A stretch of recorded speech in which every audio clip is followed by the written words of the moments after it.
with meat prices rising in this country and concerns over shortages, some people are looking for alternatives. Impossible Foods makes plant-based meat substitutes. Their Impossible Burger, sold in restaurants like Burger King.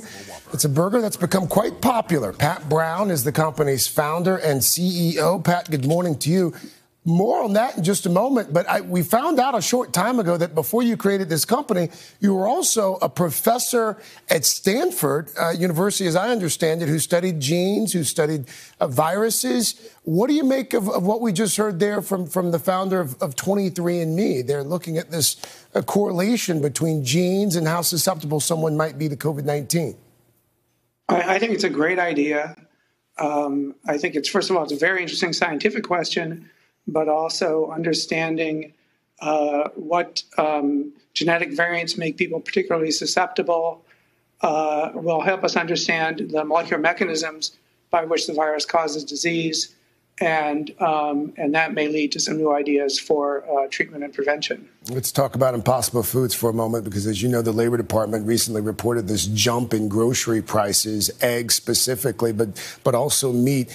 On your end, though, in March, your company announced a 15% reduction in the prices to food service distributors. How are you able to swing that?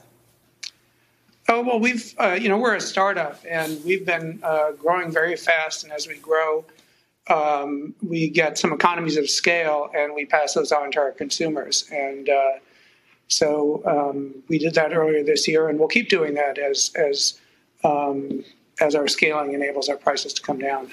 Overall, sales of plant-based meat substitutes, I read recently they're up about 200% over an 8-week period recently. Why do you think that is? It's very interesting. I think there was, long before the COVID outbreak, there was a surge in demand for plant-based meats. I think people were really starting to realize that producing meat from animals is the most destructive technology on Earth, and that if we're going to avert catastrophic climate change and this ongoing collapse in global biodiversity, we have to find a better way to produce meat and fish and dairy products directly from plants.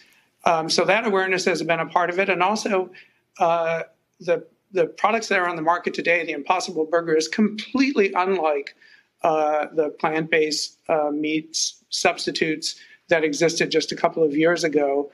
The Impossible Burger, basically, when most of our customers are omnivores, real meat eaters, and when they try it, a majority of them become repeat customers because it is so delicious and really, for most consumers, indistinguishable from the animal product. I mean, but healthier and better for the environment. The technology really has come a long way. I mean, Impossible Beyond Meat as well. I mean, it's also a marketplace that's becoming quite crowded. There's also a charitable component here, which I understand includes a new cookbook, donations to food banks as well. What are you guys doing to give back?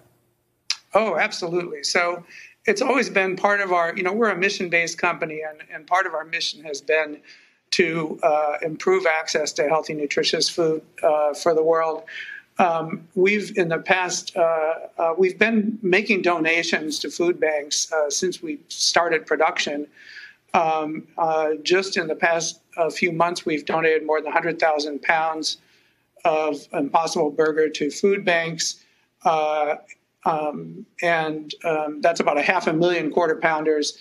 And we're donating at least 10,000 pounds per week to food banks to groups that are delivering food to the front lines of American hospitals. Today, we're doing a charity event at our Impossible Foods Facebook site, Facebook Live Cookathon, with some of the best chefs in the U.S. and celebrities. All the proceeds are going to No Kid Hungry, which is a wonderful charity that is addressing food deficiencies in kids who are the most vulnerable, and with their lack of access to school lunches now due to the COVID epidemic, it's really been exacerbated. So this is a great organization, No Kid Hungry. If you go to the Impossible Foods Facebook site, you can participate in the Cookathon. It'll be entertaining, and you can do a great good deed for kids. Pat Brown, thank you, Pat. It's a great cause. Thank you so much. Do appreciate your time. Pat Brown with Impossible Foods.